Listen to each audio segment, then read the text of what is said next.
Shalom, selamat pagi, salam sehat. Apa kabarnya jemaat Tuhan?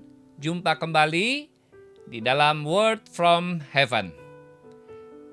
Pada suatu hari, Tuhan Yesus ngobrol dengan murid-muridnya dengan memberi nasihat kepada mereka. Dan intinya supaya mereka menjaga hati dari kemarahan, dari sakit hati, dari kebencian kepada orang-orang yang menyakiti hati mereka. Di dalam Lukas 17 Tuhan Yesus berkata begini,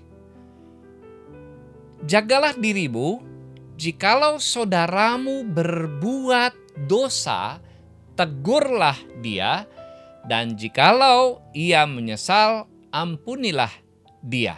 Artinya, jikalau saudaramu, saudara ini bukan saudara sedarah, tetapi yang dimaksud adalah saudara seiman.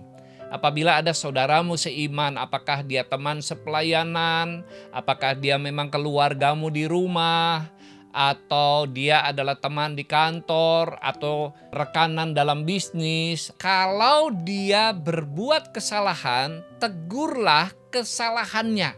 Jelaskan kepada orang itu bahwa dia melakukan kesalahan. Nyatakan kepadanya tentang kesalahan itu sehingga dia mengerti, oh salah. Dan kalau orang itu, saudaramu itu menyesal dan minta maaf, engkau harus mengampuninya. Bahkan di dalam ayat yang keempat, Tuhan Yesus lanjutkan nasihatnya, bahkan jika ia bersalah kepadamu 7 kali sehari dan ia datang kepadamu dan menyesal, ampunilah dia. Sekalipun orang itu melakukan kesalahan dalam 1 hari 7 kali, itu rasanya gak mungkin ya. Tetapi kalaupun sebanyak itu dia melakukan kesalahan, engkau harus mengampuninya, kata Tuhan Yesus. Apakah kalau dalam 1 hari dia melakukan kesalahan 8 kali, berarti yang ke-8 itu kita bisa tidak mengampuni? Tidak juga. Arti 7 itu kan bicara tentang angka sempurna, ya. Artinya angka yang berlebih-lebih. Kalau sampai dia melakukan kesalahan terus-menerus dan dia menyesal dan minta maaf, engkau tetap harus mengampuninya. Ini nasihat Tuhan Yesus supaya setiap murid-murid, setiap kita orang percaya menjaga hati kita dari kemarahan, dari kebencian, dari sakit hati terhadap orang-orang yang berbuat salah kepada kita. Sehingga hati kita bebas. Hati kita menjadi tempat yang dipenuhi damai sejahtera Allah dan juga sukacita. Suatu hari ada seorang ibu mengikuti kebaktian di gerejanya. Dan selesai ibadah dia meminta pelayanan kanseling. Di dalam pelayanan kanseling itu dia minta didoakan karena dia mengalami sakit yang berat dan komplikasi. Sehingga dokter berkata bahwa ibu, kalau melihat penyakit ibu ini susah sembuh dan kemungkinan umur ibu tidak lama lagi. Dan dia menangis dan minta didoakan supaya Tuhan menyembuhkan sakit penyakitnya. Lalu hamba Tuhan itu bertanya, "Ibu, apakah ada masalah, ada pergumulan yang sedang dihadapi selain penyakit ini?" Lalu akhirnya keluarlah unek-unek dari si ibu. Dia bercerita bahwa selama ini dia menyimpan sakit hati, kemarahan, kebencian kepada suaminya. Karena selama berpuluh-puluh tahun menikah, dia selalu dihianati oleh suaminya dan dia selalu disakiti oleh suaminya. Tapi dia takut untuk bercerai. Itu sebabnya dia menyimpan kemarahan, menyimpan kebencian, menyimpan dendam terhadap pasangannya. Sekalipun mereka masih hidup satu rumah. Bapak Ibu Saudara yang dikasihi Tuhan, mungkin ada di antara kita juga yang menyaksikan renungan ini mengalami hal yang sama. hidup di dalam kepura-puraan dengan pasangan, walaupun sebenarnya kita benci, marah, sakit hati dengan pasangan kita, tetapi kalau dilihat dari luar, seolah-olah pernikahannya baik-baik saja. Tapi ternyata sakit hati dan dendam yang disimpan ini menjadi sumber penyakit yang berat yang dialami oleh ibu ini.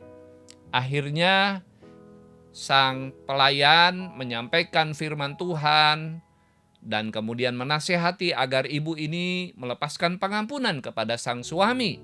Tapi si ibu ini berkata, "Pak, ini udah puluhan tahun, mungkin sudah membatu hati ini, dan saya nggak bisa mengampuni dia." Tapi apa yang terjadi, saudara?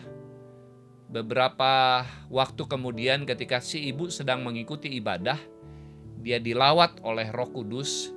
Tuhan bicara secara langsung kepada dia dan dia menangis. Dan kemudian didoakan, dilayani, dan kemudian diminta untuk melepaskan pengampunan kepada pasangannya. Dan dengan pertolongan Roh Kudus, dia bisa melepaskan pengampunan kepada suaminya yang sudah puluhan tahun menyakiti hatinya.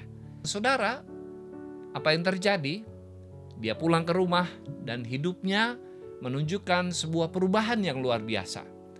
Dia dengan tulus mengasihi suaminya, tetap melayani suaminya dengan sabar sekalipun suaminya belum berubah, tetap menyakiti hatinya. Lama-kelamaan suaminya yang berubah, melihat apa yang terjadi di dalam kehidupan istrinya.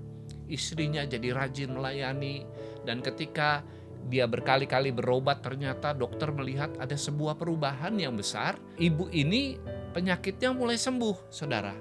Dan ibu ini percaya bahwa ini adalah mujizat Tuhan. Dan saudara, akhirnya rumah tangga mereka dipulihkan karena si suami kemudian dilawat juga oleh Tuhan, mengalami perubahan karena melihat perubahan yang terjadi pada istrinya. Dan bukan hanya dia disembuhkan dengan mujizat Tuhan, tetapi rumah tangganya juga dipulihkan. Suami istri ini akhirnya sama-sama datang ke gereja melayani Tuhan. Saudara yang dikasihi Tuhan, apa yang tidak bisa dilakukan oleh manusia, apa yang mustahil bagi manusia, bagi Tuhan tidak ada yang mustahil. Asal kita mau mengampuni dosa saudara kita. Selamat mempraktekkan firman Tuhan. Tuhan memberkati. Mari kita berdoa. Bapa di surga, kami bersyukur untuk firman Tuhan yang kami dengar. Biarlah firman-Mu tertanam di dalam hati kami, bertumbuh dan berbuah, dan kami menjadi pelaku-pelaku firman Allah. Kami dapat mengampuni orang-orang yang bersalah kepada kami dengan kekuatan daripada Tuhan. Terpujilah Engkau ya Bapa, di dalam nama Tuhan Yesus kami berdoa. Amin. Saudara, apabila saudara merasa diberkati dengan tayangan ini, saudara bisa membagikan kepada orang lain agar mereka juga diberkati seperti saudara. Shalom.